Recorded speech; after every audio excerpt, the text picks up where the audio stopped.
픽사를 모르는 분은 아마 없으실 겁니다. 최초의 극장용 3D 애니메이션을 만든 스튜디오, 무수한 히트작을 만든 가장 영향력 있는 창작 집단. 하지만 내놓는 작품마다 신드롬을 일으키던 황금기도 저물고 새로운 오리지널 작품들의 연이은 흥행 실패, 여기에 코로나까지 겹쳐 극장 개봉조차 못하는 등 2020년대 들어서 순환시대를 겪던 픽사는 엘리멘탈과 인사이드 아웃2의 흥행으로 겨우 숨을 돌린 상태였는데요. 그런 픽사가 디즈니 플러스 독점작으로 그것도 신규 오리지널 작품을 내놓았습니다. 그 이름은 바로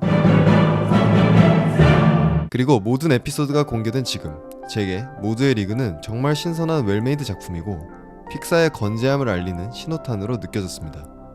그 이유엔 크게 두 가지가 있는데요.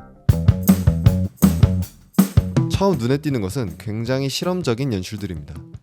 그간 픽사는 디즈니나 다른 애니메이션들과 다른 접근 방식을 가지고 있었습니다. 갑자기 무대가 펼쳐지는 뮤지컬도 없고 눈이 튀어나오는 등의 과장된 표현도 없었습니다. 장난감과 동물, 자동차가 주인공으로 나오는데도 만화보다는 실사 영화에 가까운 현실적인 연출을 추구했던 것이죠. 판타지적 소재를 다루면서도 현실의 깊이를 잃지 않았기에 더 많은 관객들, 특히 성인들까지 매료시켰습니다.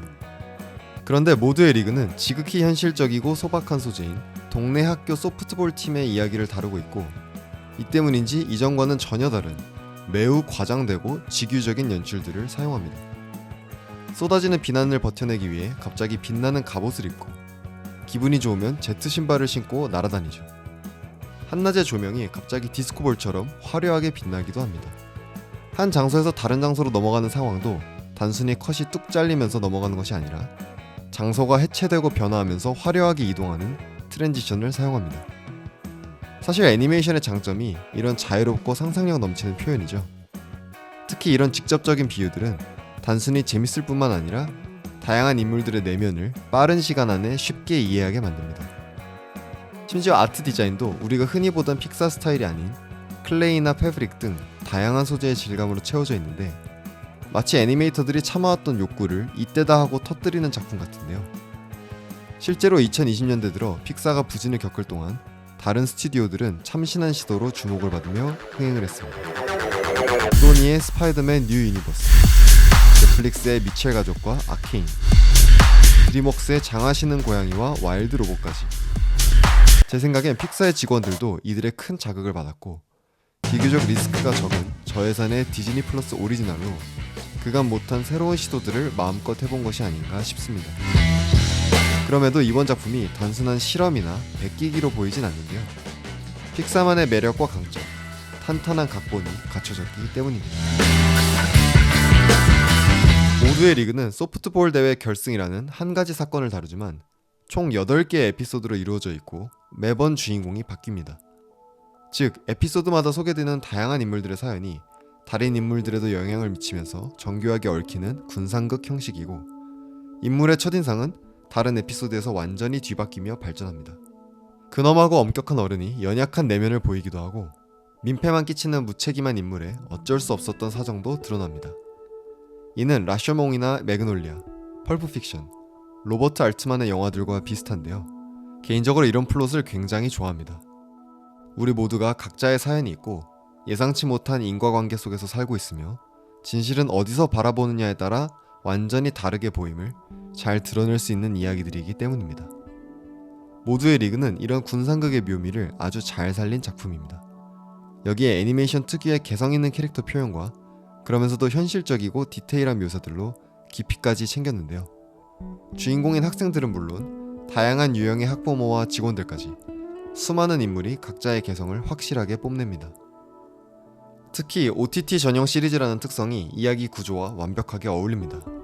한 편의 영화에 이 모든 캐릭터와 스토리를 담기엔 너무 복잡하고 같은 사건이 여러 번 반복되는 구조라 자칫하면 지루하게 느껴졌을 텐데 짧은 에피소드로 끊어서 보니 매번 새로운 관점으로 즐길 수 있습니다. 무엇보다 이 각본의 장점은 기본기가 탄탄하다는 점입니다.